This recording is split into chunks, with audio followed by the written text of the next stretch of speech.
Well, hello, ladies and gentlemen. Oh, I've got the camera the wrong way. There we go. All right, everybody, welcome to the show. I'm falling behind by slightly a minute, but I wanted to start the show on time at the 3 o'clock mark, as you can see there. I hope everybody's having a wonderful week. I hope everyone's doing well. We're coming to you here from Smokey, British Columbia. Yes, the air is quite bad here right now. And big shout out. I'd like to take a moment at the beginning of the show today just to express my prayers and thoughts to all of you down in California and Oregon and other areas that are kind of having all that fire action going on. My goodness, it is crazy. I can tell by the amount of smoke that we have here in Canada, in British Columbia, and how much there is. Things are very real down in California and the other places right now in terms of that. So, my God, I hope you all know my thoughts are with you, and we are with you. All right. The Age of the Awakening. The American government is purposely burning down the Emerald Triangle all the way through Canada. Well, they're not burning down Canada. Canada, we're doing okay. We're not on fire right now. We're just filled with smoke. But I'm not going to profess to who's burning or what's happening on. That's not the point of this channel. However, we will take a time here at Potsquatch Growers to send out our good wishes and best hopes for all of those affected by the current fires going on. All right, Busby, what's happening? What's up, country at Hot Finley? What's cracking? What's up, Dave Cruz? What's up, Stuart Parkins? What's up, Bloppa Jones? What's up, Brian Smith? What's up, Mike the Safer Ride Squatch? What's up, Brian Smith? Oh, I said that. What's up, William Pritchard? What's up, High Tower Gardens? Can I get a rah-rah J to the ROC? No, thing. There you go, buddy. What's up, Gassers? How you doing, buddy? Hope you're doing well. What's up let's try it again. What's happening, Daniel and Drassi? What's happening, Cultivator, JP Gross? What's up to Stuart Parkins? What's up, Ethan the McDonald? We'll slap you with love. What's happening, baby? What's cracking? What's up, Kermit Frug? What's up, Jason? What's happening? I'm just trying to get everybody to say hi to everybody. What's up, TY? What's up, Ganja White Mike 81? What's up, James Leach? What's up, Dale Rook? What's up, Irish Wanderer? What's up, Jesse Lunnan? What's up, D-Nuts573? I hope you're doing well. What's happening, Mo Chronic? What's happening, Eugene Dolan? What's happening, William Ludin? You know what I'm saying. What's up, DK? What's up, Jeff? What's happening, Kyle Homewood, Cajun Weedhead, Brad Jones, and Jesse, and Fred, and Medical Monk? Whew, we did it. All right, give me a second here.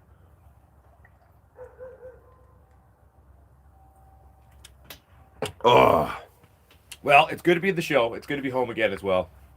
I won't lie to you, Potsquatches. Yesterday was a fairly intense day for me.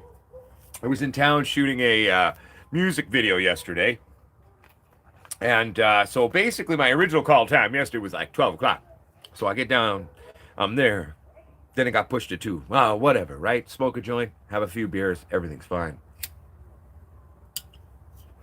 But then it got pushed to 4, and then they didn't end up showing it up until about 4:30 and didn't shoot till 5:30. So I basically spent 6 hours walking around in the very severe smoke that's happening, not just in Vancouver, in all of the greater Vancouver area, also up into the Fraser Valley. So where I live in the Fraser Valley, it's basically from where we are now all the way down through Vancouver right now. So my head, if I seem a little off today, it's because literally I'm a little brain dead from all the smoke. That's why I've got such a raspy, sultry voice right now for all of you. But it's a real thing. It's a hazardous thing. We're at 10 plus on our air scale. Certain areas are breaching 200 on the particulate scale, which is extremely hazardous. But anyway, we're still going to bring the show to you, and we're going to get through with beer. Beer, a little bit of pot, and we're going to make it happen. I hear the ice cream man. There's actually an ice cream truck driving through, like middle of this fucking smoky day. But there you go. All right. Okay, let's get back to here and read some stuff here. Sorry, I'm just having fun with the fucking, there's a literal ice cream truck. I'll see if I can shoot it as it drives by. Who wants to see the ice cream truck, stoners? All right, stoners. There's gonna be an ice cream truck coming by. Get ready. It's the ice cream man, old lady. Yeah. See, it's coming.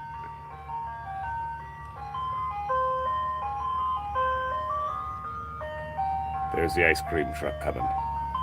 The ice cream truck. Ah, good times. There we go, and they've parked outside my house now, so we can use the music for fun. Yeah, hey, everyone's got to make a living, right? It's nice to see one of those old-fashioned ice cream trucks actually still a thing. I mean, that's not a common occurrence to see that in this day and age in Canada anymore. To see an old-fashioned ice cream truck just driving through the hood. Now, that is cool. All right. What's happening, Cajun Weedhead? What's up, Ganja Wizard? Brad Jones, good to see you, buddy.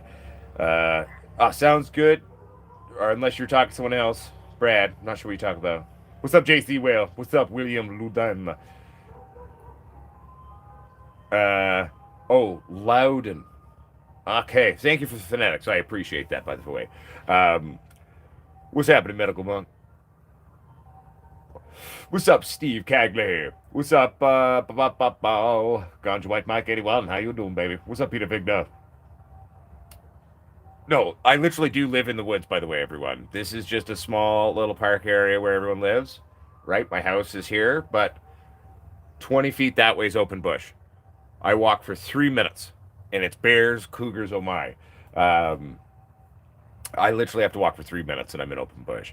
It was funny. One night, I was talking to some of the Potsquatches down in Texas.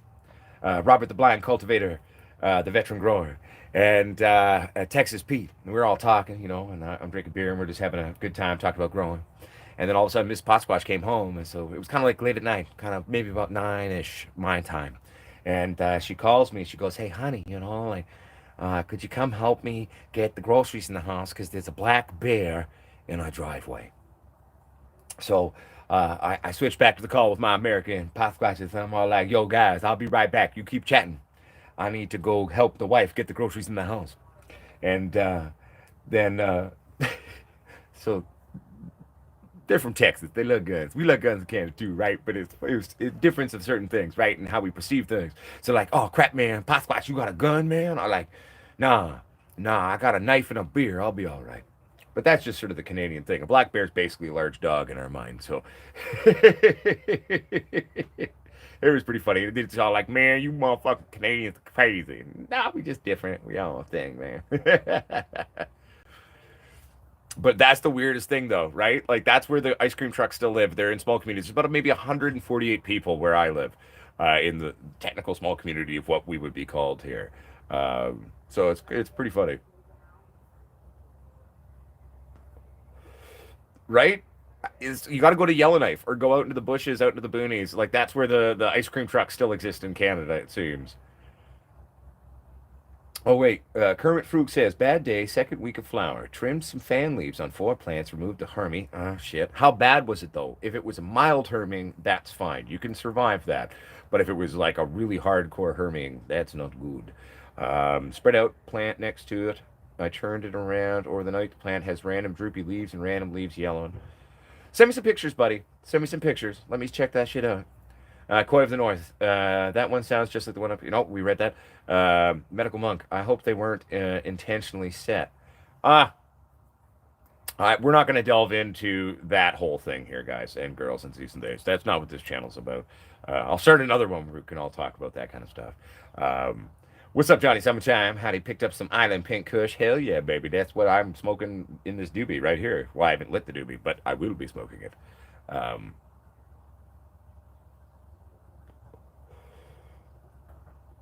where did it come from, though, Johnny Summertime? Did that pink kush come from a government grow? Because if it's government pot, it's always trash. So, at the end of the day, if it came from a government grow, then it's definitely going to be crap. No, doesn't matter how good your pheno is; they destroy it by the time it's done.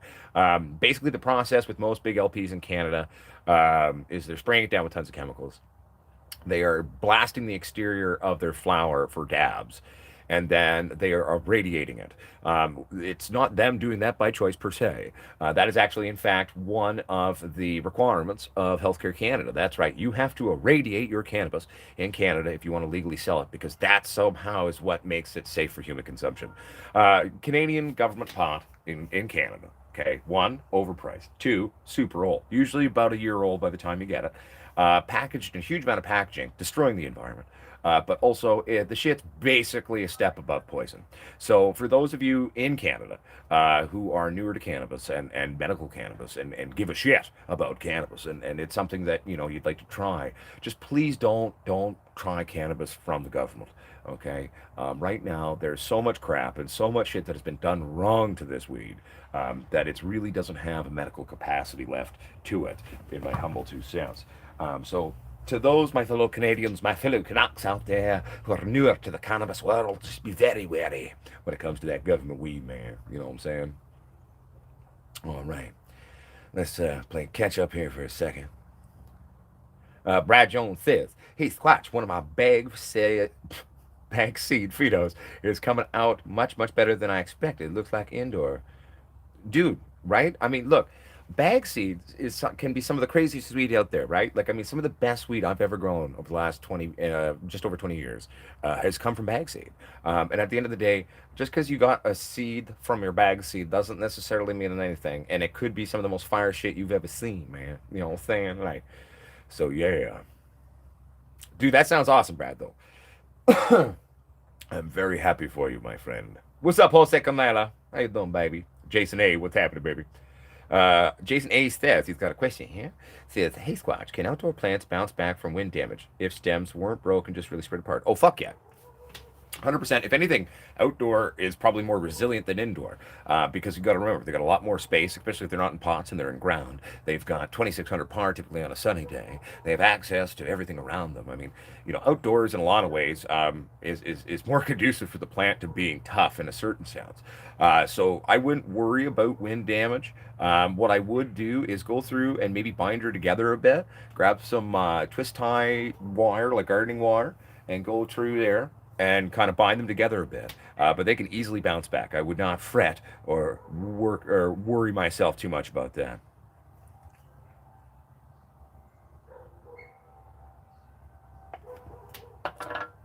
Okay, well, I can actually explain that, Johnny Summertime. Part of why what we'll call the gray zone or what the government calls the black zone market right now, typically a lot of the stuff comes from BC. One, you got to be very wary of these online websites because one, a lot of them are just greedy bastards trying to make money. Let's be honest here. Okay, I can attest to that because I know a lot of them. Right now in British Columbia, normally, typically, 60% of stuff goes in a province, aka in a country. That's just the nature of the underground. It's always been that way. It's the end of the world. No, I'm just joking. But normally, about 40% of that would stay at bare minimum domestically for both people in BC and then people throughout Canada. So that would be the primary source for a lot of these BC online websites that are selling right now. The gray zone ones are what the government calls black zone. In the last 2.5, 3 months, a lot of foreign money has been coming into BC and almost nothing's left. Everything is bought out. The market has gone through the roof. So where the gray zone market on a P for some trips or quads was maybe about 12 to 14, maybe 15 at maximum 3 months ago. For trips, even now, we're talking 15 to 18. Some people are paying up to 3,000 a pound in British Columbia, and that's not like out of towners coming in. That's locally. That's local pricing.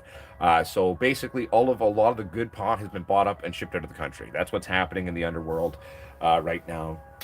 So a lot of these online dispensaries don't have much left to pick from. Not to mention most of them are greedy fucktards who don't really care about actually providing you with decent weed.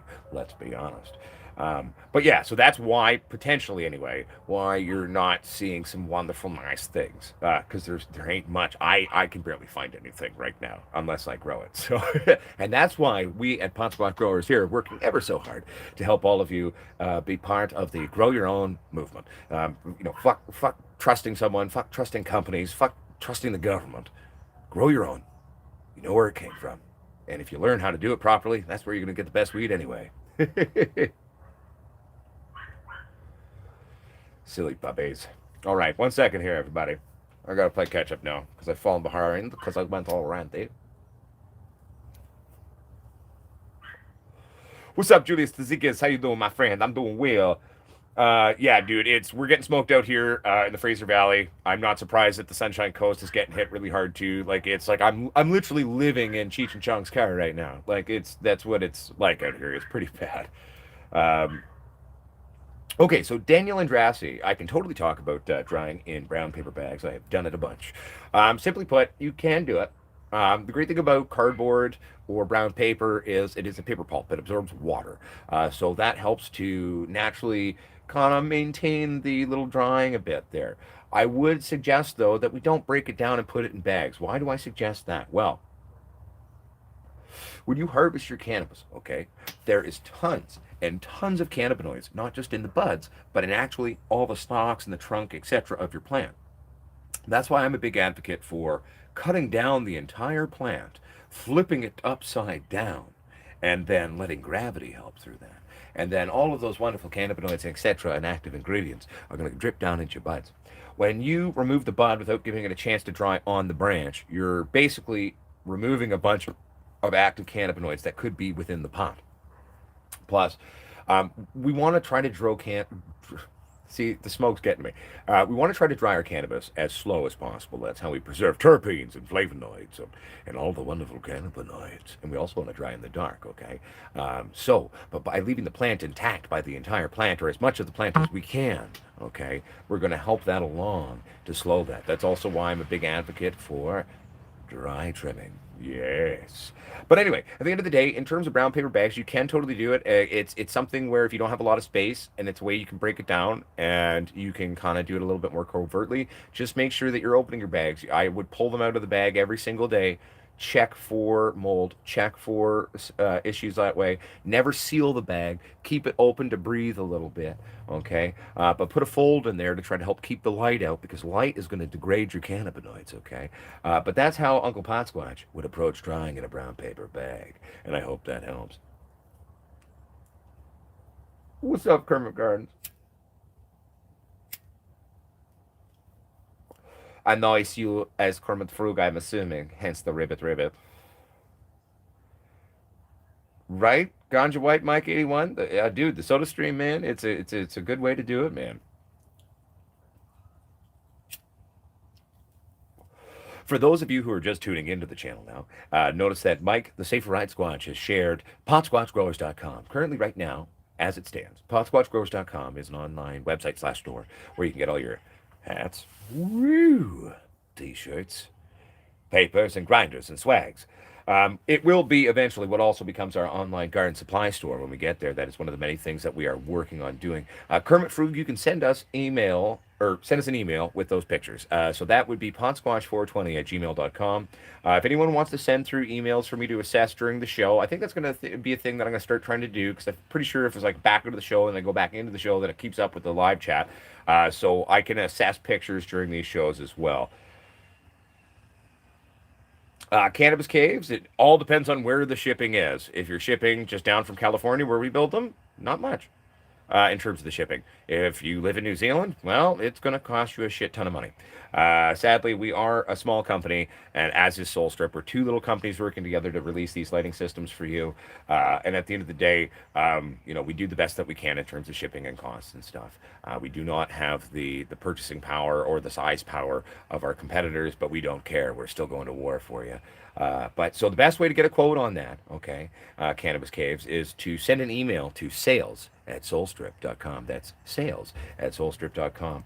My partner in crime is Brett, okay? And so you can make an inquiry, say, hey, Brett, this is where I live. What's it going to cost me with the shipping included to get this? And then Brett can do you up a quote invoice on that. Okay. The shipping does fluctuate. It also does fluctuate in terms of cost, whether you are an American, whether you're a Canadian, depends on what your local currency is. Pretty much most of the world operates in USD and tech purchases operate in USD. So where our prices don't really fluctuate in terms of the US, sadly here in Canada, I as a Canadian can profess to this, our dollar normally sucks. And it goes up and down and up and down. So that there is going to be fluctuations that you will see unless you're living in the States in terms of what our costing is. But that's just because our partner company is an American company. We are Americans and Canadians working together for all the people of the world for the week today. Anyway, I hope that helps, etc. All right.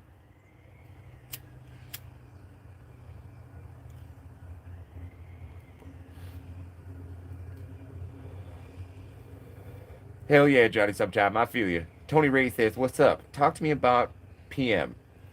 Got a little on my outdoor plants. I know you grow indoors though. No, that's fine. I mean, I got PM right now that I've been battling on my tomatoes. So I use a product called Jake's All-in-One. It's not currently available on our store, even though we are holding stock. That's a long story. But if you send me an email, I can quietly sell you a bottle. We're just battling with Healthcare Canada in terms of certain licensing issues. It's purely bureaucratic paperwork bullshit. That's all it is. But that's typically what I use to kill PM. And it instantly activates on it, and it's all natural, which is great. Oh, well, thank you very much, Buzz Killington. Much love, buddy. I appreciate it. That means a lot to me. We really love what we do, and we stand by our tech, and we work really hard for everybody, and we're trying to at all times, right? So we will be releasing our new racks in the next week or two as well. That will be happening. I've talked to Brad, and so I should have my rack here because we're not going to release them until the rack gets here, so I can show everybody the rack here and set it up. I should have that in the next week or two, absolute maximum, I'm hoping. So good to go in that regard. What's up, that guy, Channel 2? Long time no see, my friend. Good to see you. One second, everybody. I'm just going to go grab a beer real quick. I'll be right back. Everybody talk to each other. I'll be back in 30 seconds. Da, da, da, da, da.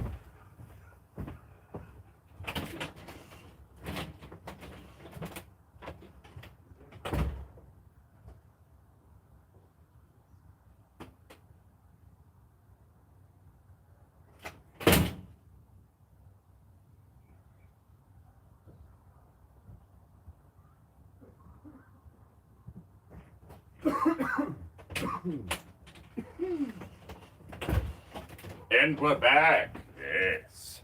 All right. So, let's get back into here. Who missed me? All right. What's up, Luke Paul? How you doing, buddy? Good to see you. 1 second here. Okay, so I do the H2O2 bud wash if I bud wash. I will say though that where Jorge Cervantes shared like, oh, if you get PM, you can just wash it off your bud. Sorry, Jorge, but you're totally fucking wrong in that, bud. And I looked up to Jorge Cervantes. He was a very big, formative person for me as a young grower growing up. But when PM sets in, you can't just wash it off, okay? The spores are going to be in the bud regardless. So that is a wrong teaching that he shared in terms of how his bud washing worked. However, it's a great bud washing technique for general bud washing, okay? You might remove some of the spores and exterior PM off your flower, okay? But it's set into your weed, okay? That is just not how it works anymore. We've learned. But I typically am an H2O2 bud washer. You're going to be using a 3% H2O2 solution when you bud wash that way. All right. So I hope that helps. But yes, lemon juice and baking soda, totally another viable way to do it. I don't like using the lemon juice because that citrus has smells and flavors that are adding in there, and I just don't like that. But yeah. What's up, Light Up Again Themes? How you doing, my friend? Oop, clicked the wrong thing. What's up, Cannabis Caves? Congratulations on getting your medical card and having a 5-plant count. If you've only got 5, you're right. Your approach is correct. Grow them as goddamn big as you can. All right. Ganja Wizard, I like to try to shoot to have a 12-day drying window. 12 days, if I can get it to last that long, is great. Sometimes it's shorter. Sometimes it's 7 to 8 or 9 days. It changes every time. I don't judge on time window. I judge by the plant structure, by the branching, and what I'm seeing in terms of my flower and organic materials. That's why checking it multiple times throughout the day, especially after about days 5 or 6, is extremely important. So there is no set exact time, okay? It's more about maintaining awareness to the current moisture levels within the plant material itself.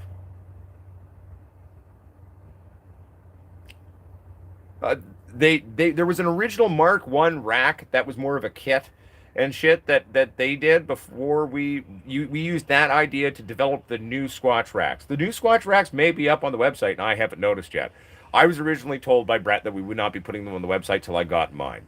but they might be up. I don't think they are currently. There is a pre-existing rack version, but the new Squatch racks are a new product that we've developed to make it a little bit more sleeker, a little bit more compact, to make it more feasible in terms of shipping and shipping costs. Okay, so the new Squatch racks were inspired by the initial racking system they had, but we are moving forward and improving things. Hell yeah, Buzz Killington. So, what are your thoughts, Buzz Killington, in terms of the fact that we were able to use natural convection on the new little Squatch there to alleviate some of the shit?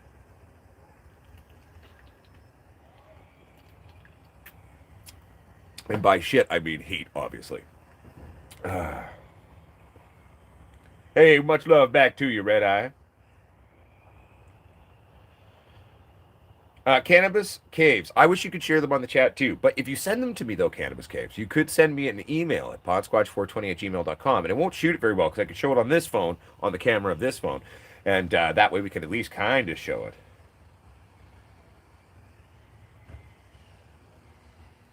Welcome, Leanna Lewis. Don't worry, we're only 26 minutes into the show. You're doing all right, my friend. Oh, yes, Mike pointing that out. Uh, well, okay, so PM is not the same, okay, as that kind of. Usually, we're gonna get hit in our jars, or when we've got too much humidity in our drying room, kind of that white fuzzy mold. Different things, okay. PM and that not the same thing, but uh, if you've yeah, so it's more of a moisture thing. Let's be honest. In a drying room and in terms of your jars, the main number one thing that's going to contribute to you having your pot mold on you is moisture. Okay, so that's why watching those moisture levels, okay, everybody, is the quintessential component. And as Mike is sharing here as well, everyone, there is a Facebook community, a group called the Potsquatch Growers Community. It's a place for all of us wonderful, crazy assholes all over the world, people of all walks, colors, and graces and superstitions, all the world's peoples coming together as pot squatchers in the love of the weed ditty to grow our own. It's a place for all people. But when you apply to join the group, God damn it, answer the damn questions. There's a few little simple questions there. They're pretty simple. It's not rocket science, but it is a liability. So when you answer them, then we just get to click yes, welcome to the group. Thank you so much. Hello, welcome, But when you don't answer them, we have to decline you, then message you saying, please answer the questions. Anyway, so yeah, long story short, please answer the questions, everybody. Oh, well, thank you, Gunter, with it. Not bad for a balding, aging man, I guess.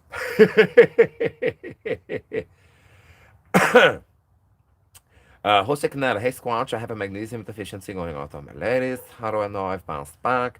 Will the stripes on my main stock go away? Or, well, okay, any form of basic deficiency, once it sets into past any mild point, initial things you're seeing from that will not change. They're going to stay. Okay. So, for example, let's talk families for a second. Here's your family, and you have some pretty serious calcium and magnesium deficiencies that are sitting in that are like charring and scarring and killing the sections of your leaves.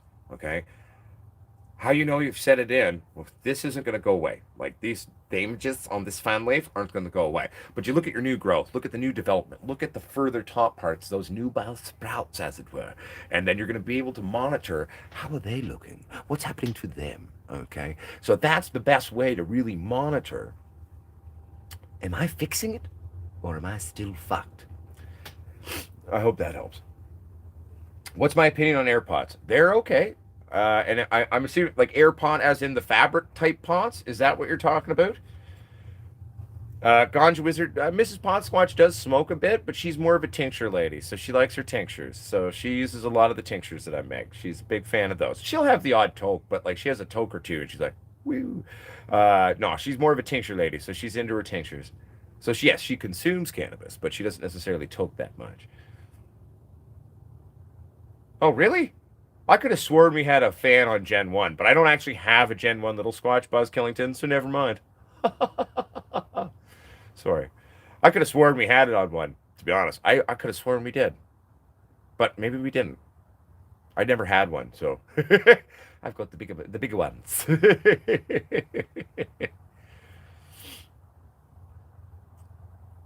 Dude, right midnight? It's funny. A lot of people scoff at my carbonated water little trick, and they're like, what the fuck? I'm just like, no, just go give it a try. Just try it out. Trust me. See what happens. Your plants will thank you. You will see things. And then, and once people know, like pretty much anyone who's ever gone and given it a try will come back and be like, no, man, that actually worked, man. My plant is happy. And I'm all like, awesome. That makes me so happy that your plant is happy. But it's a legit thing. Okay, so Peter Vigna, and in terms of how we are saving on the shipping costs, okay, there's actually two rack lights coming out. There's going to be the Squatch rack, same basic methodology we used on the big Squatch or the double Squatch. And then on the double Squatch rack, that's going to have, two racks powered by a bigger driver, like the double Squatch is. But they are, so like where on the original one, I think there was 9 bars in the original do-it-yourself kit that they were selling that we used to try to like inspire building these newer ones. Um, so they had, I think, 9 bars on them. I'm pretty sure, if I'm remembering correctly, our new ones will have 5 bars on them of strips on each rack. So we've reduced the rack, but at the same time, we've got the better, newer strips and more diodes, blah, blah, blah, blah, blah. And then, we're still cranking power through it, right? So we have reduced the size from the original version of what they had as the kit. And they also did offer it assembled too, I believe. But to make it more feasible to, one, shipping, obviously, to reduce costs, reduce area, but at the same time make a kind of cranking hot rod that's a little bit more streamlined, just not so huge, but at the same time, right, all you really need to do is just put a bunch of them in the room to really go. Why do we like racks? What's cool about a rack? Well, a rack's offering a much more even par base over your weed titties, okay? So that's where they're fun. I love both our lights, even though I haven't met the rack. I've seen pictures of it. I've shown pictures of the new designs. I haven't got my chance to play with one yet because they're still at Brett's house.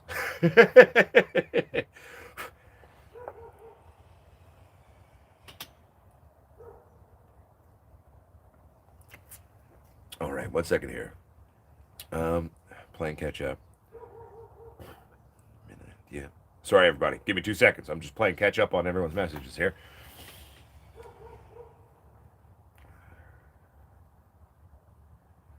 Uh-huh. Bear with me, everybody. I'm almost there. Cannabis Caves. Typically, most of our moderators might be in the show right now, but there may be some watching the group. And if it's not, well, here, I'll go into the. No, wait, I don't have the Facebook set up on here, on this phone. It's on that phone that's filming this. I'll do it afterwards if it hasn't been done yet, my friend. All right, just a moment here. Let me 1 second here. I just give me 2 seconds, everybody. I'm just playing. Uh,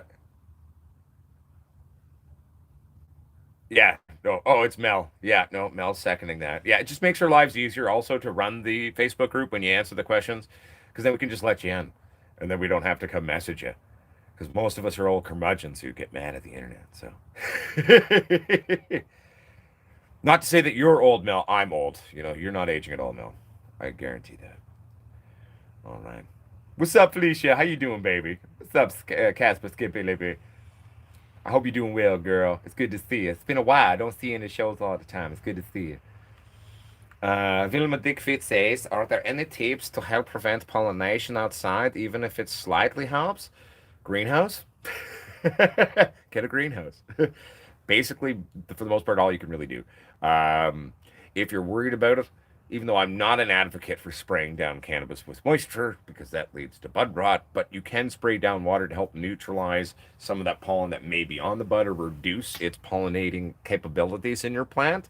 But the only real thing in terms of outdoors is build yourself a little makeshift greenhouse. And that's not going to help tons, but it will at least help you to a point.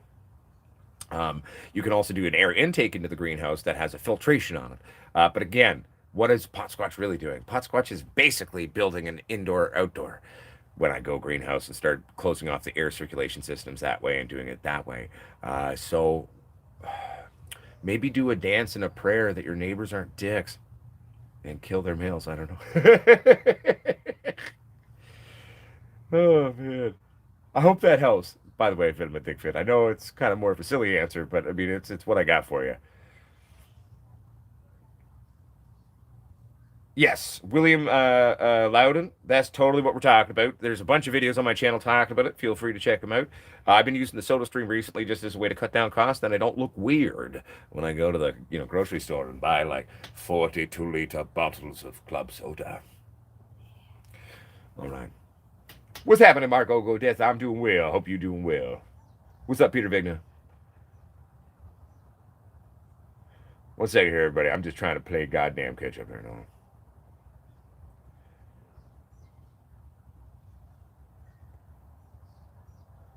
Yes, it is.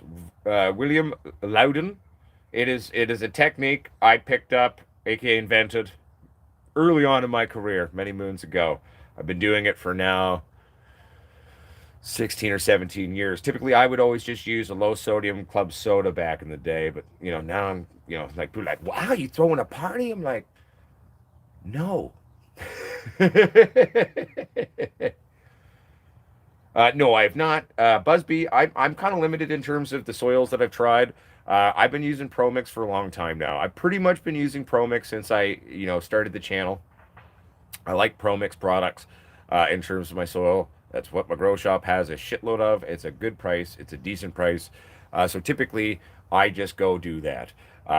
So I don't have a lot of experience playing with that. I played with, Ocean Forest. I played with the Frog Fucker one, and I played with Fox Farms a little bit. So I do know those a bit. I don't like any of them much. I went back to ProMix every time I strayed away. But I've never tried those ones. So I can't personally speak to it, but there's a very good chance that there's another Potsquatch out there in our community that has tried the product and can give you their 2 cents. One second here. The greenhouse will help a little bit. It's not going to fix an issue like that, but I mean, there's things you can do to kind of help the greenhouse along, I guess you could say. One second here. God damn it, I gotta catch up. Vilma Dickfit, don't feel bad about that. It took me like 16, 17 years to realize that I've been carrying my personal plants to flush and tub or to outside like dumbass when all I need to have done is grab my shop vac and then go do that. So don't feel bad about that one. Over a decade and a half for not realizing it. So and then one day it dawned on me, and I was like, "Oh fuck me."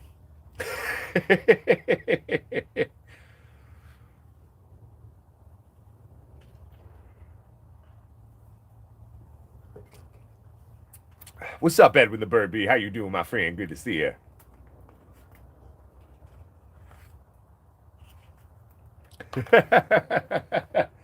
Well, I definitely have a few cans of Bud Light sitting around usually. Most of them are usually empty. But yeah. Dirt Dog 1171. I usually have been using a ProMix HP these days for quite some time now. That comes with some microsay in there. That micro size is very nice. It basically functions in terms of its fungal existence of an extension on your root systems. So imagine if you were to think of the human brain and our neural connective tissues, our neurons, the network of what our brain's processing power is.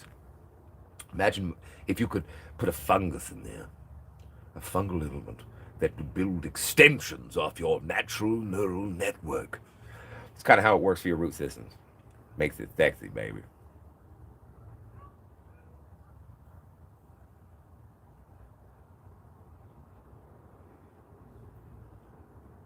Yeah. The one thing to remember with most ProMix soils, okay, depending on the size of pot, etc., etc. So, like for example, let's say we're going to take a well-vegged out solo cupped plant. So it's in a solo cup. And then we're going to take that, we're going to put that in a 5-gallon bucket. We're going to use, let's go with ProMix HP. There's going to be about 2 or 3 weeks of good nutrition in there for your plant to be able to do its initial vegging or transition to. But remember, they aren't it isn't like hugely laden with tons of things. So you can go do amendments if you want. I like to just feed random things and make my weird teas on top of my 3-part and other bottled nudes. But remember, you're going to have to start doing things after about 2 or 3 weeks with this stuff. It's not a bad thing. And in my humble 2 cents, plus it's a good thing because there's not too much random crap or long, like, slow leaching out crap on that HP that I'm using, for example. So that you know that when you come time to take down your shit or your flush your shit to get the salt out of your shit, you know you're good to go.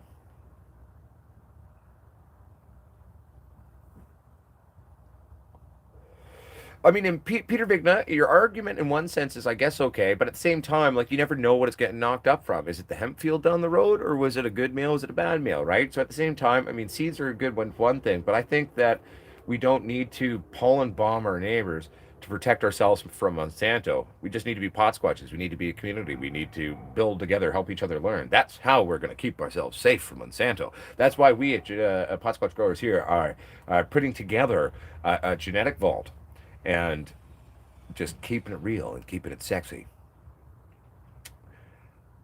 Terminator. Do you mean Turpinator? By the way, do you mean the product Turpinators? It's got a very flashy label. I've never tried it. I'm curious to play with it, but I like the label. I like good branding. I like it.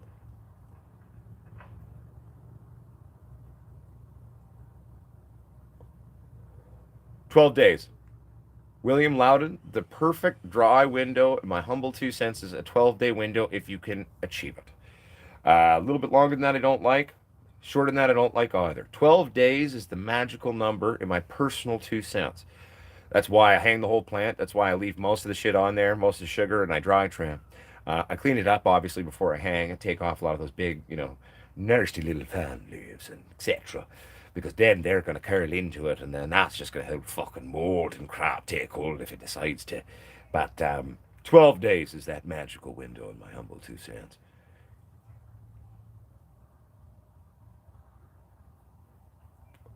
Oh, don't worry. I mean, it's nothing I haven't seen. I have a penis too. I don't think you. But to be fair, Kermit Frug, I don't think you're sending me dick pics, and you know, it's not what I need. But I'm not going to get mad at you for being funny or weird. You just do you, I guess, and we'll cross that bridge when it happens. Jose, I said DWC is very valid, total valid way to grow your plants. I'd say it's very finicky, can be a temperamental bitch. I know those who love it a lot. It's not for me, but it is definitely a very interesting, valid, scientific way to approach things.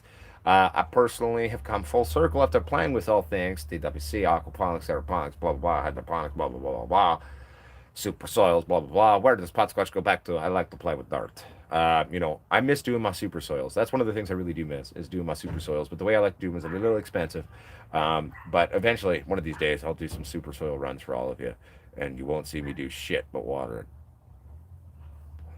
unless it gets raped by the plant and I don't do it quite right, and then we'll maybe make a tea or something out of the same shit that we put in there. So we're not freaking the plant out. We're giving it a tea of what it's used to. All right. How far behind am I right now? Do, do, do. No, I don't personally dirt dog 1171. I just go for it. Because, I mean, I use certain practices that just sort of optimize my pH naturally. One, coffee. Very optimizing pH thing for cannabis. Tomatoes like it too. They're genetically almost the same fucking thing. And if I'm worried about pH and stuff, I don't play with pH up and downs usually. I just kind of go old school, 2-gallon jug, squeeze a fucking lemon in it. Boom. Good to ride, baby.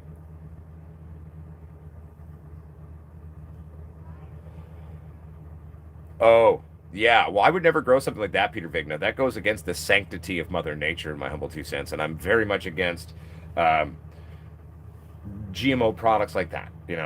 I mean, let's be honest. Anytime you knock up one strain with another strain, you are genetically modifying that plant. Okay.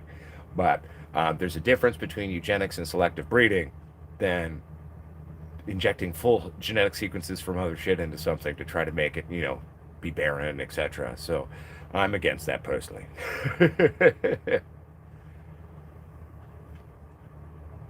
I'm not the fan of autos, but you all know that. That's just me. What's up, Beavis698? You stay lifted too, my friend.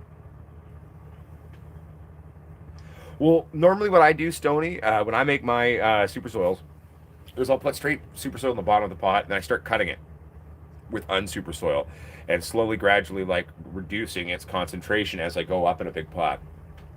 trying to, in my mind at least, mimic the natural dietary requirements of the plant as it grows. At least that's my theory on it that I've always played with, and it seems to work. All right. I don't have Cannabis Cave's access to the Facebook group during the show because the phone that does is shooting the show. But I'm sure probably Mike is the only one on. If Mike gets the chance, maybe Mike can hop over and let you in there to the Facebook group, my friend. No worries, Dirt Dog 1171. What's up, Seed to Soul? Just chilling, man, doing the show, having a good time, you know what I'm saying?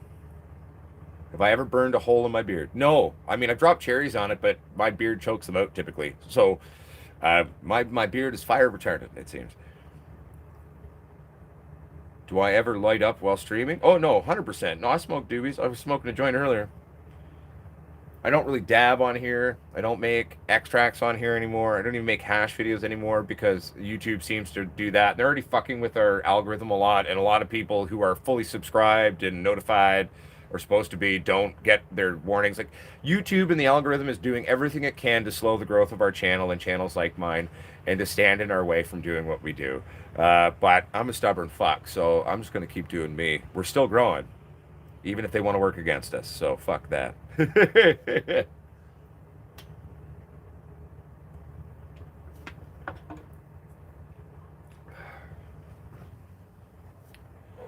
Marco Godesa. Is that normal? Is what normal, Marco? Hell yeah, Oklahoma. I feel you, Jason Warren.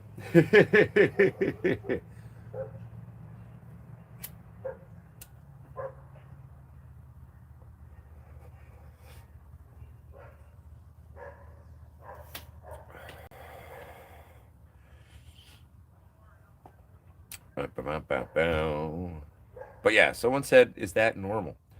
Is what normal, Marco? Is what normal, Marco Godesa?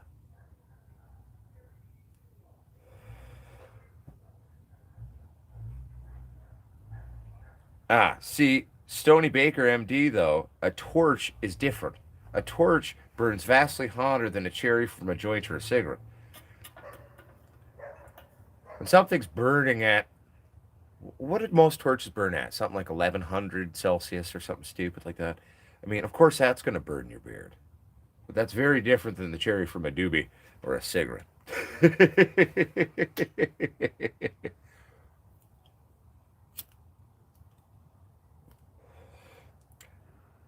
They could be fire resistant, but that's like general fire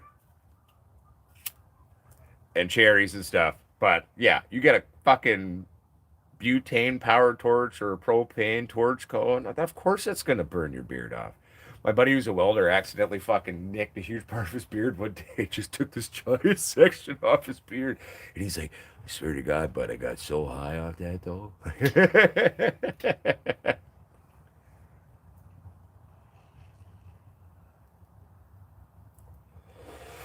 Well, Jose Canelo, what you're going to remember is males are the most important part when it comes to propagation in this day and age. Males are very rare, especially given the funky genetics out there and all the feminization of things that are going on. So healthy males that are your quote unquote breeding bucks are very important. And then really what you're going to want to do is on your first crosses on anything, you're going to want to get as many goddamn seeds out of that first cross as you possibly can. That's your initial step one. Okay. You can actually take that step one and you could stabilize it out for another 3, 4, 5, 6, 7 generations and take different control groups and go completely different ways. And then in the end, be left with two completely different strains that came from the same origin story. But the best trick is even though it's normally not how Mother Nature works, but you see, it's kind of us fucking with it. So that's why males are so important now. There used to be a day where getting a male was a, you know, very common thing in cannabis, and there's a lot of males out there it seems. But if you meet a very strong male, harvesting its pollen, keeping it safe, so you can actually breed with it, is a very important thing. That would be the sort of the first intro to that, I would say.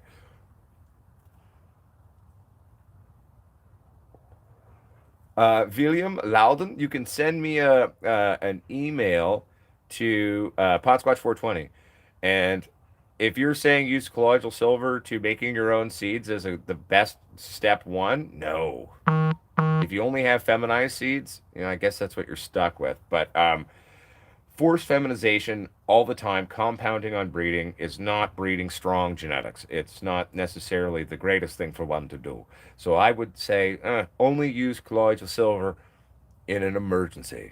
That's my humble 2 cents on it. Okay, so 605 Celsius. Well, that's still going to burn your beard. And that's still burning a hell of a lot hotter than this is.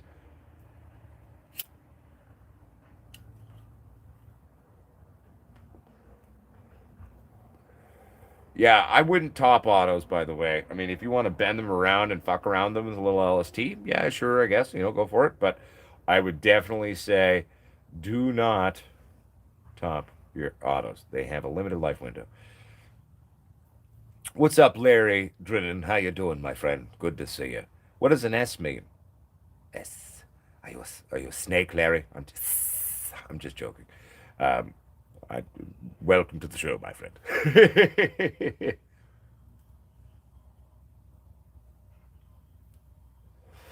Well, I'm smoking some of it right now that was mixed with something else that was on my rolling tray that I don't remember what it was. May have been some Larry OG. No, so the flour's good. I haven't played with pressing any of it personally. I've been really busy recently. I'm still not even done trimming everything. I'm still trying to work my way through finishing that, but I'll get there.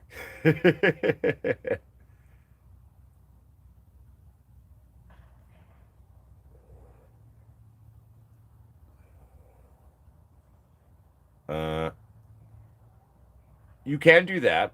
You can definitely do that. And so Kermit Fruit, when you're doing a naturally, I'm assuming it's a naturally occurring Hermy, not a forced Hermy like a colloidal.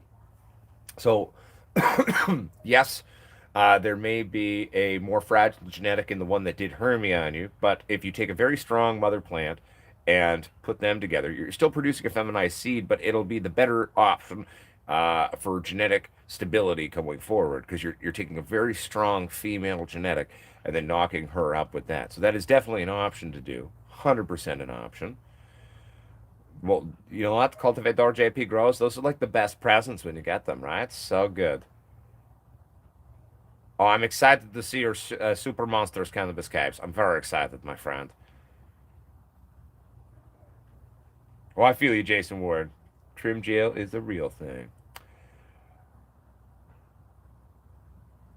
Okay, so rosin smoke, the only way to get it because you got to force herd me then if you want feminized seeds. But I'm not pro feminized seed. I'm a breeder and grower, and I'm against feminized seeds here. Simply put, I just needed a beer, so that we're gonna walk together on this one. But I'm against feminized seeds because at the end of the day, part of why feminized seeds have become a thing is one, people go against lesson one of growing patience. I think everyone should be able to assess and take the time and be patient for their plants to sex themselves. Two, having the ability to sex a plant and understand glands and preglands. Very goddamn important for a grower. Three, when you start feminizing all the genetics you put out to the masses, you are now giving a forced feminized genetic to compound on other forced feminized genetics. And people start breeding with it. And then other problems. And eventually we're breaking down genetics here. Let's remember that ability to grow male glands that cannabis has is a survival mechanism. It is there to survive the end of days. It's there to deal with bad situations and issues. It's not there for us to go fuck with because we're too goddamn lazy, okay, to sex a seed. Now, part of why is that a thing now in the market? Well, because look at what seeds cost. There's people out there charging $65 to $100 for 3 to 5 seeds. Fuck off, man. One small plant properly pollinated produces anywhere from 3 to 8,000 seeds easy. And we're talking like a small plant. Okay? The cost of seed and the elitism that is approached to certain strains and this or that, and the way the market has gone is atrocious to me, and the way I view the industry and the way I view pot and I view the right to seed and the right to good flowering seed. And so I think that's why this obsession with feminized seeds is set in, and then why they're so like, I mean, it's just all interconnected. But so long story short, I went off on a rant about that, but That's why I'm against feminized seeds. Like, I don't want them, right? Like, and I get it, especially if you're a newer grower, and if to you it feels like a waste of time to see a male. But how is it a waste of time to see what it is? Learn how to do it properly. And that's also like if you're really pissed off about getting, males all the time, keep a mother plant. That's how you have genetic integrity anyway, and have the same crop on your all your plants. Clone the bitch. So I mean, yes, are these my ideas on the matter? 100%. Is this how I feel about it? Yes. Is there other ways to feel? Of course there are. But simply put, I'm a person who wants to look out for genetic integrity. And, you know, I don't know. I've never understood the obsession with feminized seeds. Well, I understand it. I just went off on it. But you know what I mean? Anyway, new topic. I'm frustrating myself too much now.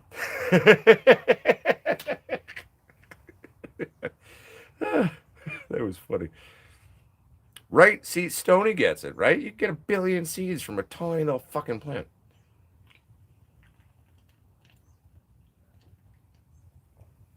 But I'm going to charge you $1 billion for 3. Anyway, new topic, or else I'm going to piss myself off. Rosin smoke, not possible. There is no way to tell an auto seed from a normal seed. That is an old wives' tale. You can't gender seeds either. In my personal experience, every time I've tried to replicate that experiment on a great many seeds, on many different strains, many different variations within species and hybrids, it only works at maximum half the time. What does that mean? Well, it means it don't fucking work. So, at the end of the day, you can't tell an auto seed from a normal seed. You can't tell a female or a male seed. Okay, there's pot seeds. You kind of just got to grow it out and go for the gusto.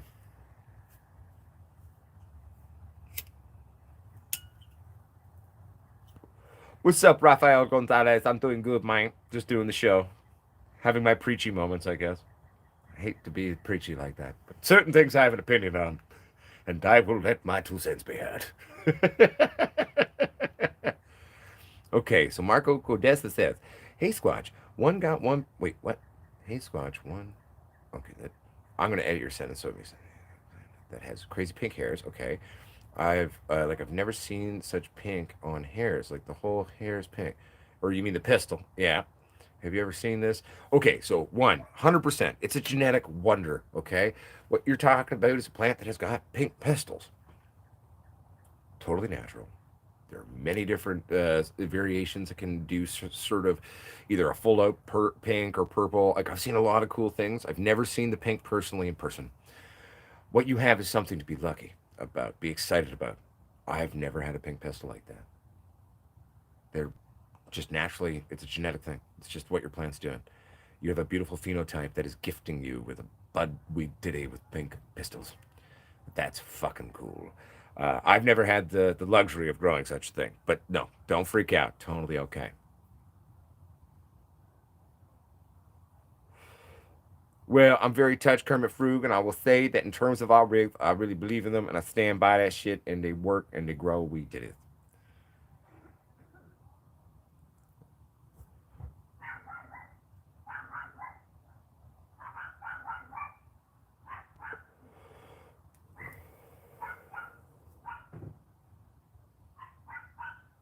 One second here. I'm just reading everybody's comments. If I miss anyone's comment, I'm just kind of playing catch up right now, and I apologize on that.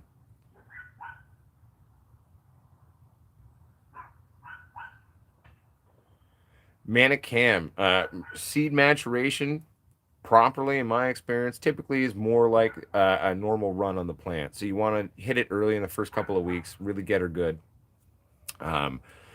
solidly pollinate the plant, and let her ride. Sometimes it might even take a little bit longer to really get them nice and dark and hard and mature. Because if you think about it, like for example, when I do my onion seeds, right? After a couple of years, your onion plants will produce seed. The same basic thing. So I could have harvested them when they're all swollen there, right? But what I do is I wait till it dries and kind of desiccates out a bit almost on those, right? Similar basic premise. Because you got to remember, when we're growing for seed, we're not really worried about weed, okay? And what we're going to want to do is leave that plant until we start seeing these big, hard, they may not be big, they could be small. Some plants produce small seeds, but nice and hard seeds, and you're seeing it naturally erupting from the seed pad. When you start seeing that on your bud, you know those seeds are starting to get ripe and ready. They're all like, bitch, I don't need to stay at home. I'm moving out. I'm moving out. And they're ready to go. And that's when you know you've ridden that girl nice and long. It might be like the flowering window. It could even go a little bit longer, though. But we watch there. We're monitoring the seeds and the seed sacs to see what's happening. You know what I'm saying?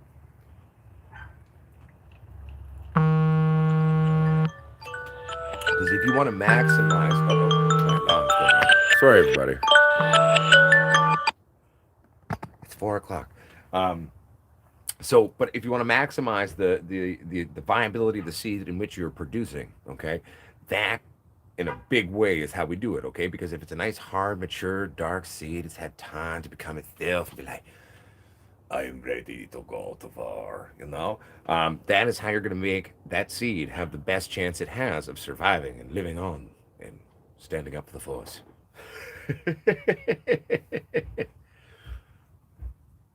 I hope that helps, Rana Cam.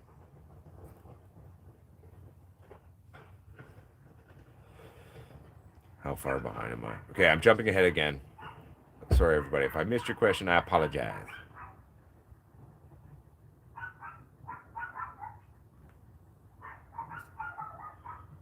Oh, like, can you just put them together in the same setup and same space? Of course you can, Jose. They're still lights.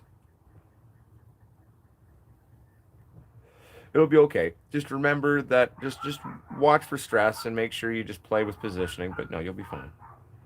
I wouldn't worry about that in the slightest.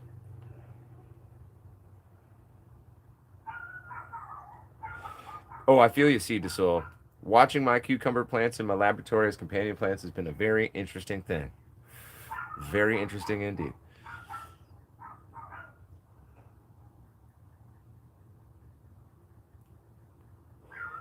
No, don't. You're not bugging me, Kermit. It's okay, bud.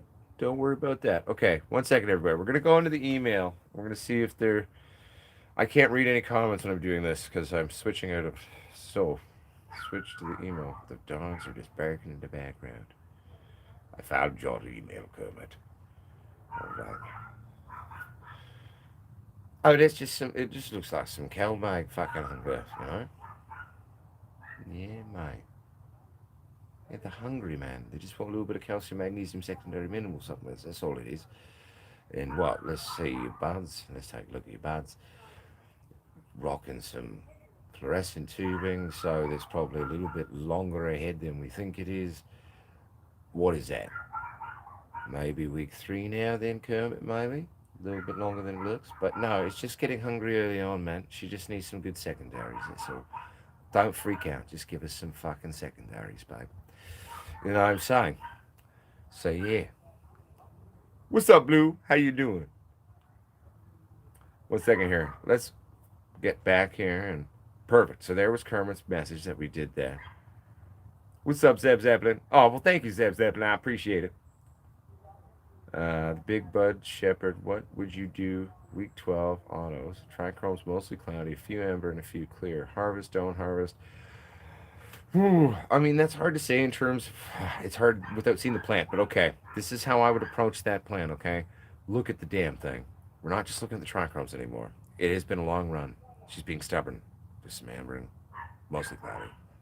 Clear thing here and there. You're going to look at her. You're going to look at the buds themselves. Look at the pistils. Look at the whole plant. Just stare at it. If you in your gut feel that it's right, like it's the best way I can describe it, man. When you're looking at a plant, you know, it will tell you. You know, I know that sounds all weird and all over the place, but it is fucking true. You'll see that nice natural draw happening probably on those fans, you know. Most of those pistils are going to be strunk, you know. You're going to see a nice tightening on those buds. There's going to be a maturation of that flower, that weed tilly. It's going to be like, we are ready, you know. So I know that's not necessarily a direct way of answering a question. Well, it is a way of answering this fairly direct. I told you what I would do, but it's not necessarily easy to be done, maybe. But I hope that helps. But that's an honest to God truth. That's what my approach would be in that situation. That would be the exact process that goes through my brain and how to approach it. So, hell yeah, Cannabis Caves. I have to check that out.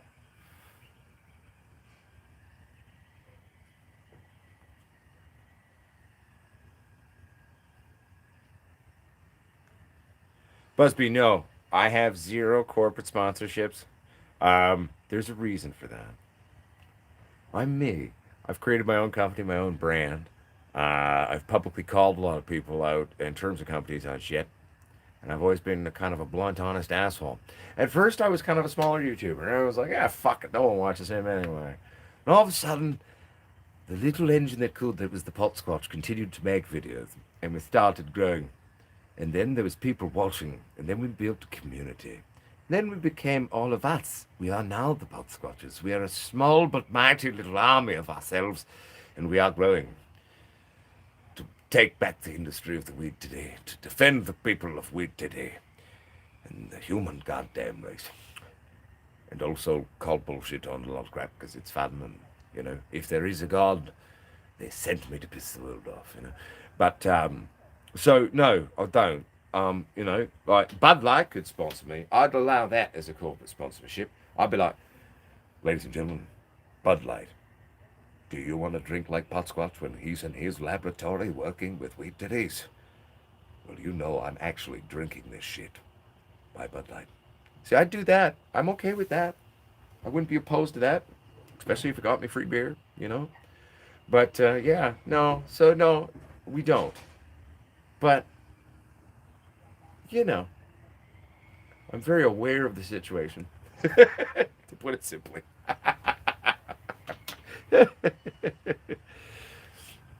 Certain companies I would totally stand by, like things that I use that I know work that I like. For example, what snips do I like? I like fucking Fiskars. Fiskars are the way to go, bud. Big fan of Fiskars. I even have like a cool little carbon fiber axe from Fiskars in my workshop. Big fan of their company. Very cool company. I dig. I dig. I dig. Um, I like Green Planet. I want to carry their nutrients. But again, no, I'm sorry, I had fun with answering that.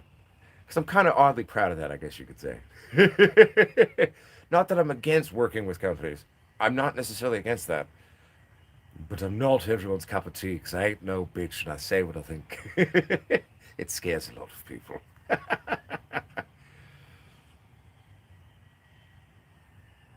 Vilma Dick Fit, of course. It could be secret miracle worker of yes. Of course you keep it. Keep those seeds, Vilma, and then find out what it is. If you don't want to play with them, I will.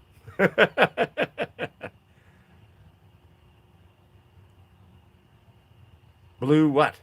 There's many things that are blue, Busby. Bud rot is very much a struggle, and the only real way to deal with an onset of really bad bud rot is called amputation. And hope to dear God, amputate. And if it's not too bad in terms of relative humidity where you are, hope that maybe you can get a bit more time out of it. Like if it's really early on, keep fighting, I guess, right? But if it's later on and it happens, amputate and harvest right away. Amputate and harvest right away. And hope to God it doesn't come back and spread like a necrotic tissue of death. Yep.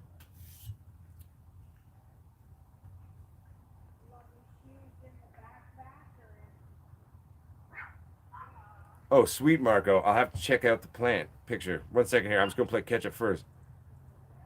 No worries, the big bud chipper.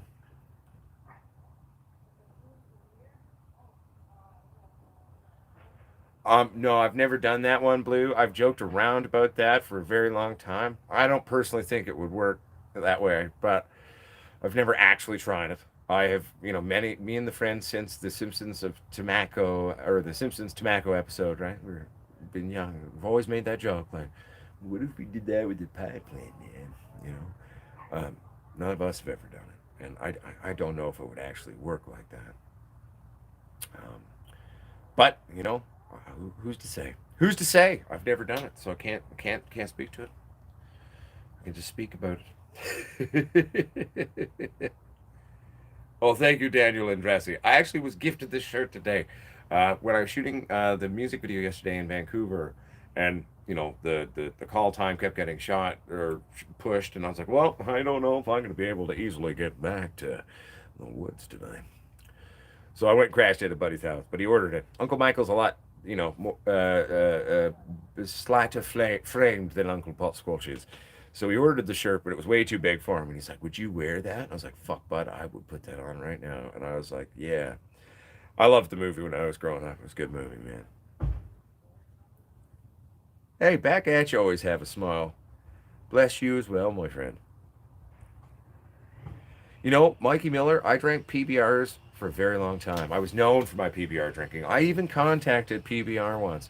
The American PBR got back to me. They're like, we actually kind of be open to it, but you got to speak to the Canadian PBR because we're actually the American PBR office. And I was like, all right, cool. So I emailed the Canadian PBR. They never got back to me. The American PBR at least acknowledged me, so that was kind of cool. But yeah, I drink Bud Light now because PBR just has been tasting weird. Just changed. There's something that changed. Didn't taste right.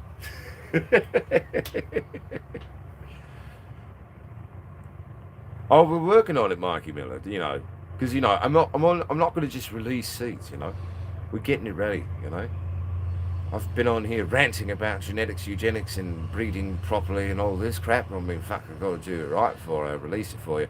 But that's part of what the mission is. When we release our genetic brand as a company, when we're ready to do it one day, what we're going to do is basically one, we're on a mission to bring stable old school genetics in some form, even if it's a new age version done by me, back some of the shit that I remember, and also create some pretty cool shit along the way, you know and but people have a right to affordable, reliable seed that has not been fucked with, so they cannot propagate and grow their own things. If you take one of my strains and go further stabilize that strain, beautiful. I would never get mad at you for that.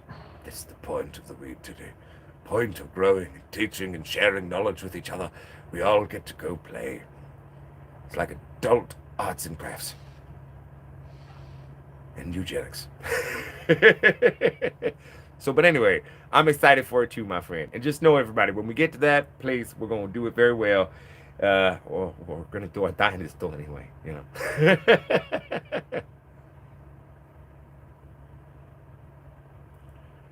Do I rock high relative humidity during veg? No, not typically. I just, I just work harder in terms of doing other things to keep the plants surviving a lower RH in veg and say fuck. I also feel it makes them tougher, so that when they go into adulthood, if they grew up in like low relative humidity, they are more prone to defend themselves by producing lots of resins.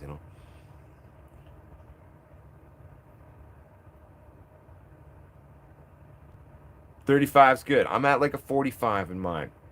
I'm at a 45. I find 45 is a nice vegging relative humidity to trigger some nice resin production, it seems, in most strains.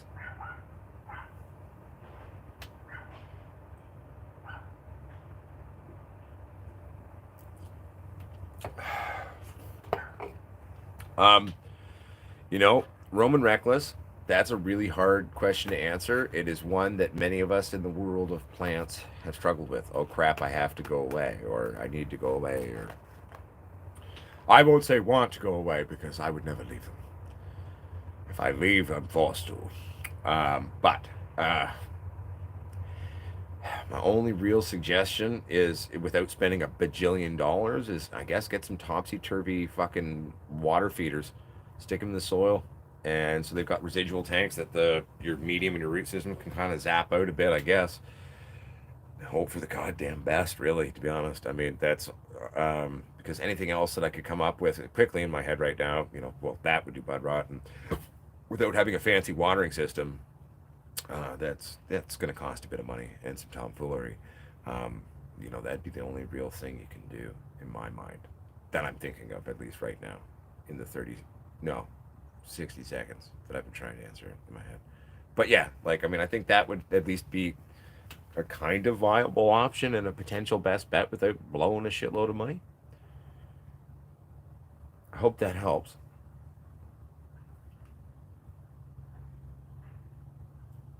But gee, thanks for, yeah, sure, good one. Which one? What? Which? I don't even remember which question was it, but well, I'm glad it helped. I'm, I'm all over the place, and I'm still sitting in a proverbial hot box. It is so very smoky here right now. In my smoke pit, it's cool, right? You can't really see it, but like I can't even like we were driving down the valley today, and I was taking a bunch of pictures of my phone. Like there's mountains on either side of the damn fucking valley, and you can't see them. It was crazy. What's up, Romies? Welcome to the show, my friend. Bud rot typically, okay, so bud rot is exactly what it sounds like. Okay, like for example, if there's just too much moisture, or water in an area, then like the tissues will become necrotic, or in a sense, right? Like it's plant and it's rotting. It's like rotting fruit. So a little spot will get it, and it'll just start to decay. But like for example, if you spray down your plants a bunch with water during flower, I would never tell you to do that. Um, that extra moisture being left on there without proper air movement to move it and get it off, it'll help it to start to rot. You know, because you got to remember too, when the nodes are coming together and getting tighter on bud, they're kind of like coming together into a bigger bud, and so it's like tightening areas off. So it's really moist, and then it's still coming together, and then that starts to push together, and then all of a sudden that little bit of rot starts to happen, and then it goes. So that's basically probably the number one way to describe how most bud rot will set in on your plant. In Potsquatch's weird, dramatic way, I guess you could say.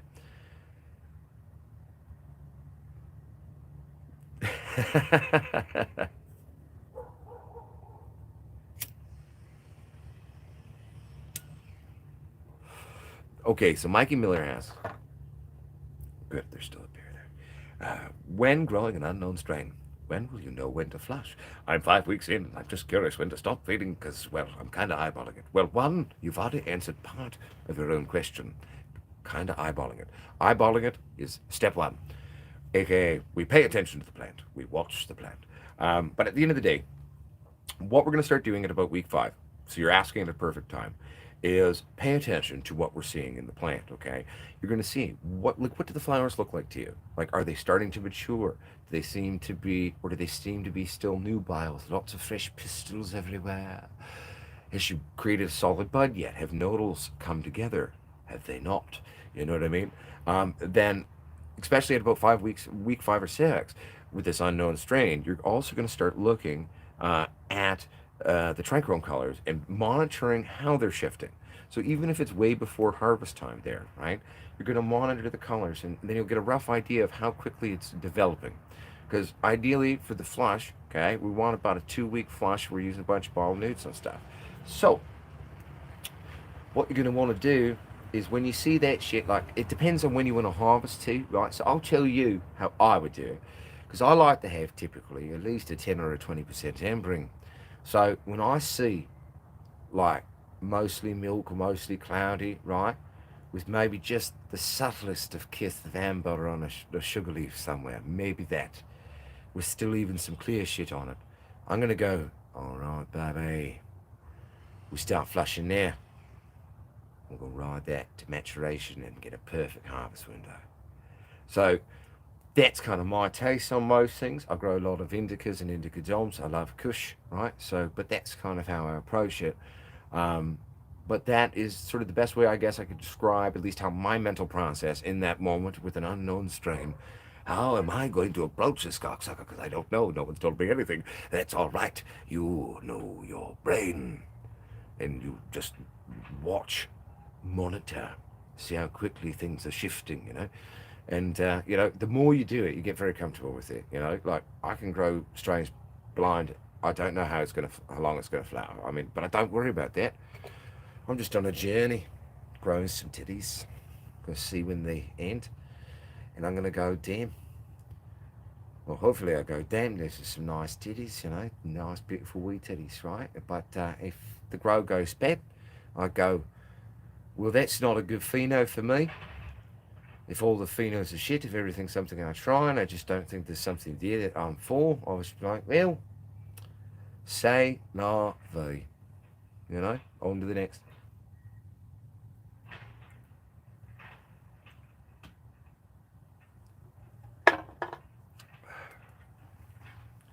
Also, Potsquatch's way to find love. And walk the world till you find the magical pheno.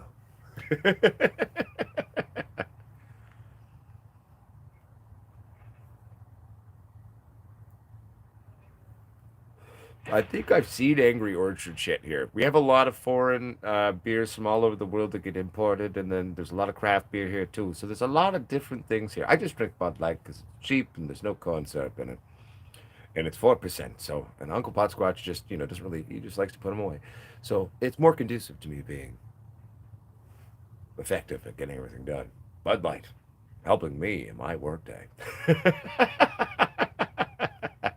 Luckily, I own and run my own company and I'm a professional actor, so yeah, works out. Yeah, well, I'm glad you showed up then, country at Harfindi. I've had an intense, weird week too. We just got home like an hour and a half before the show today, and by we I mean me, but my buddy drove me home. You know what I'm saying? Talking myself about a we, my God, do I have to go pee or am I splitting into multiple personalities? I'm also just stoned and having fun riffing in what I find funny. I apologize, everyone. Oh, don't worry, Marky Miller. That's going to be a fucking. That's like. No, Squatch is going to be releasing a bunch of cushions, man. Like, that is what one thing we will specialize in. I'm going to do everything for you, even though a lot of it I don't like. Like, I will even bring back old school sativas for you. And we all know how much I love them.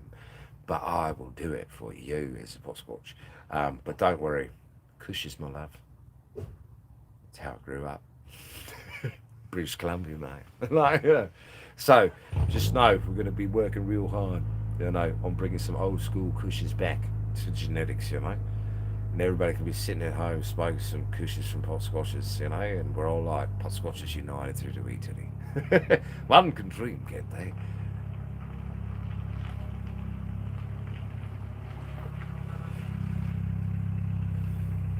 Thank you, Mike. Oh, I'm so far behind. I apologize, everybody. I'm really behind. Holy shit. What's up, Jason Houlihan? I'm just seeing that.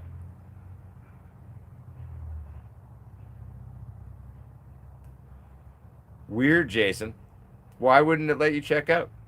Jason, let's talk out of the show and I'll see if I can help you with that.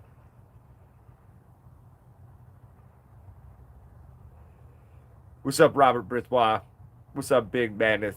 What's up, everybody, by the way? I'm jumping ahead and missing a bunch of messages, everybody, so I apologize. Oh, I've watched Norseman. Norseman's awesome. I found it very enjoyable. I've been watching that show for a while. I found it very amusing. So you're not wrong. I did appreciate that show quite a lot.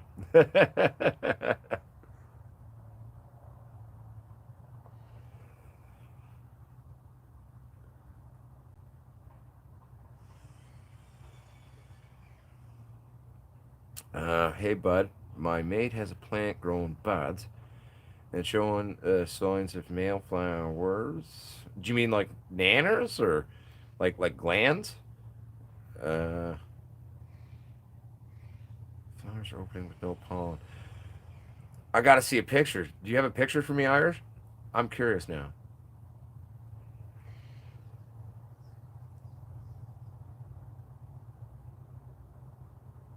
Oh, dude, welcome, Mikey Miller, man. Dude, nothing wrong with that. I'm drinking beer, my friend. I've been drinking beer all day. I am Canadian. I don't drink Canadian, but I am Canadian, and we do drink beer. Just most of us don't actually like Canadian. That's why it's really funny when, people from other places come to Canada. They're like, oh, Canadian, right? I want to be a Canadian. I want to feel like I'm Canadian because I'm here visiting Canada, so I'm going to drink canned Canadian beer. It's called Canadian. Most of us don't drink it. There are a few that do, but it's not for me. So don't feel bad about having bud. That's allowed in this channel, my friend. It's okay to have a drink. I'm not anti-drinking. Some stoners out there were very like, oh, drinking's the devil. I'm like, no, man, everything's cool, like moderation, right? So like, be yourself, be healthy. If you're happy and healthy, who am I to say something? I will just dance with you and learn about it is together.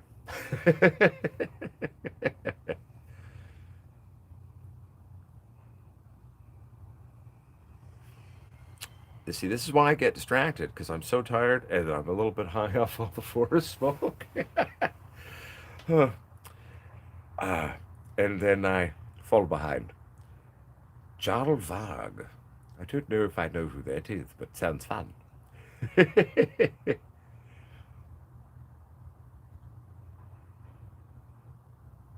second here. I'm just trying to play catch up now.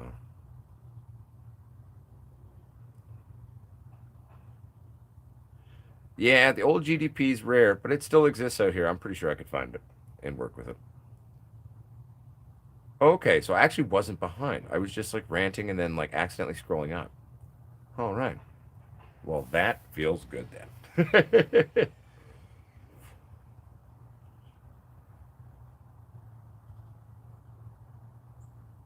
Well, I mean, like, let's be honest. Is Bud Light great beer? Jesus, no. It's not great. But it's drinkable. It's affordable. Doesn't have any corn syrup in it, which I'm a big fan of.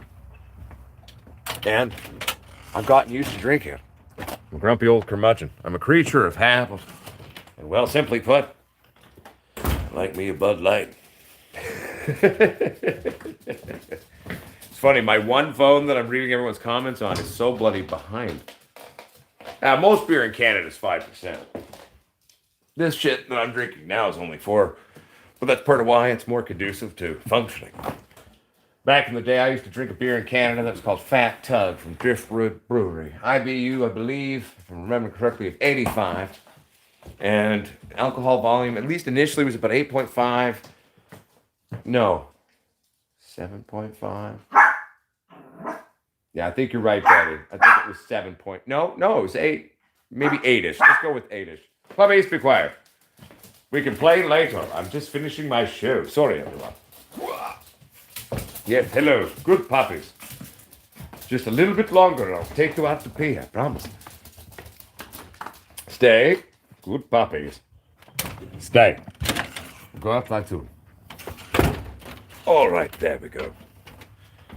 Do. After 30, you change it up. No, I've changed my beer a lot. These days, though, I kind of like Bud Light. And it's true, I am aging, right? And it's definitely more conducive to the fact that I'm aging now. And, yeah, right?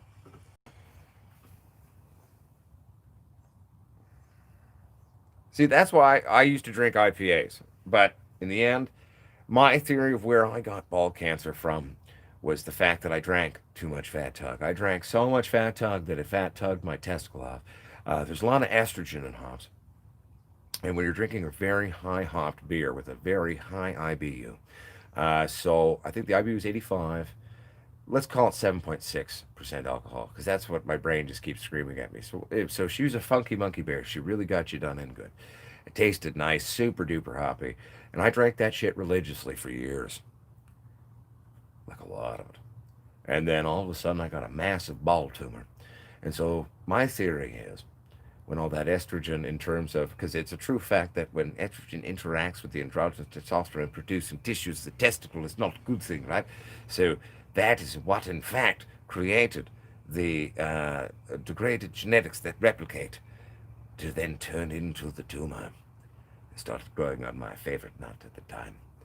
The one that I have left now is my favorite by default. And his name is Bartholomew the True, my one and only Starbuck. Never named any of my genitals before, and, well, then you lose a nut. So you're like, well, maybe I'll name the remaining nut then. It's at least a good joke. Here we are. But yeah, so I drank so much of that stuff and had so much hops going through my system. That was my theory, that where that came from. My doctor said I'm not outrageous for thinking it, so.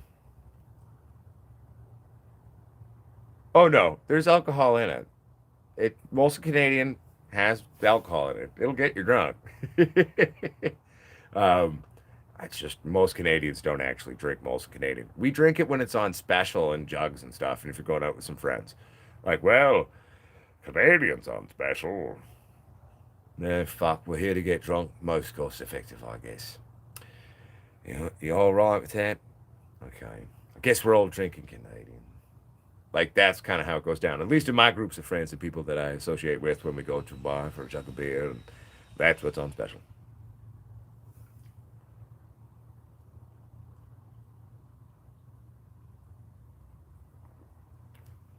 I'm not trying to scare you, Franco. I'm not trying to tell you not to drink IPA, but I was a huge lover of the IPA. Still am. Still like them. Um, but you got to be super careful about how much hops you drink. Very low hops in most day to day, like things like a German pills normally rates on the IBU at about 3 to 5, maybe 7. Um, Drinking too much of that can even fuck with a man's health, to be honest with you. So if you think about our supercharged IPAs that we all know and love, where our IBUs are going 35, 45, 55, 65, 85, 75, 96, into the hundreds. Um, it's really not very good. Women, if you like IPA, drink it all day. You're fine. You literally totally fine for you. But guys, like elevated estrogen levels like that can be bad for our parts. So just be careful. I'm not saying don't love it. I'm not saying don't drink it. Just saying be careful. Pay attention to your health. I sit here, a one bald man, saying this to you. That's the great and almighty monoball to you, the Irish wanderer. Just joking.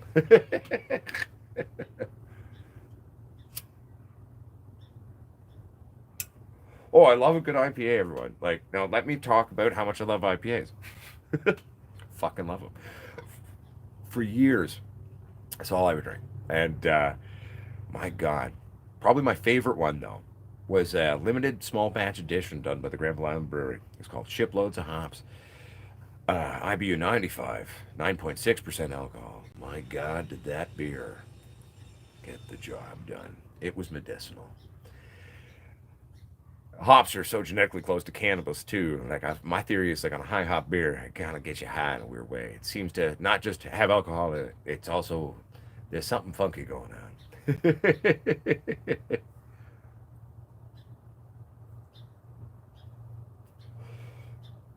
Oh, I that also sounds like a dream job to me too, my friend. Show top? Do you mean shock top?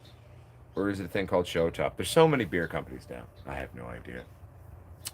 But anyway, let's get back to some of the main shit of the channel. The plants are doing well. We've got them all bound now in what their own plant wanted at the time. For the initial training, we did all the topping with the top dressing. 4 of them haven't been top dressed with coffee grounds because, and I'm assuming you've all watched the video, of course, so you know exactly what I'm talking about. um, but I'll drink some more coffee on the next couple of days, and then I'll have some coffee grounds to put on top of those. But they're doing well. On Tuesday is when we're going to be releasing that update video. Tuesday at whenever I get it done. But yeah, so we'll see the 1 week of vegetation since getting it all set up, doing the training on them, show you how it's starting to affect the plants, and we can talk about all the feeding and etc. As you may have all noticed, we haven't done the 4th cooking episode because I got called to set yesterday and did that. So I'm pushing episode 4 to next week. Tune in next week on Saturday for episode 4 of Potsquatch's Cannabis Kitchen. It's going to be a good time. I still haven't decided because I keep having recipes I'm going to do. Like this Saturday, I was going to do one thing. Last Saturday, I was going to do another thing. But then they don't keep happening because of life and stuff. So I'm going to come up with a really special recipe that I have yet to come up with for next Saturday's cooking episode. And I believe Uncle Michael Goob is going to come out to us, help us shoot this video, make it sexy for you. And also, too, I'd like to take a moment here publicly on the show. I don't know if he's watching. He might be. To Stefan Robinson, my friend, Stefan. He is a close friend of mine who actually made our new intro, outro thing that we've been fucking around with. I strapped some audio to it with my cell phone. That was my contribution, really. He made all the graphics, the old-timey cool countdown thing and stuff, and the outro. And so I just wanted to take some time to say a huge thank you, Stefan, for all the help you've given me. I'm not I can make pictures like that in my head, but doing them on computer materials, it's hard, right? And I may be a filmmaker, but normally people do these things, and I just have to look at it, right? I don't know how to do that, and you helped me look really cool, and I really liked it. So for those of you who haven't seen the video, Smoke a Fatty, take a check out. I like it. I'm pretty happy with it. So thank you very much, Stefan, for that one. Yes, I am treating the show down, for those of you who are just guessing. Check out the Potsquatch Growers community on Facebook. Please answer the goddamn questions. It's a liability. It saves us from having to message you. Please answer the questions and declining you. But it's a place for all Potsquatches, a place for us all to learn and share and be free, a place for all people. The main real rule, don't be a dick fuck. And if you're a dick fuck, well, you might not last long in the community. But we've only actually had, technically speaking, in terms of people we've had to remove from the group since its inception, I think there's only been 4 or 5 dick fucks. I mean, so, you normally think there'd be a lot more dick fucks out there, right? So, really, I'm pretty good. So it goes to show, you fucking Potsquatches are beautiful people. So come on in the group. Just answer the damn questions. All right. Check out potsquatchgrowers.com for all your swag needs, your hats, your t-shirts, your papers, grinders, soon-to-be garden supply, and a bunch of other crap. Want to grow like Uncle Squatch? Check out Squatch Lighting Systems. That's right. Brought to you by, powered by Soul Strip. That's right. We're 2 little companies working together in partnership for you. Growers, building lives for growers. Yeah, I think I've run through most of the normal shit that I said. For all of you who like and subscribe, thank you so much. I love you. And everyone who's just new to the community, welcome. Stay a while. Don't have to like, don't have to subscribe, don't want to. But if you enjoy watching, tune in, have fun. Much love to everyone. And remember, the true grower is the forever student. The true grower takes risks, but they make educated, stupid decisions.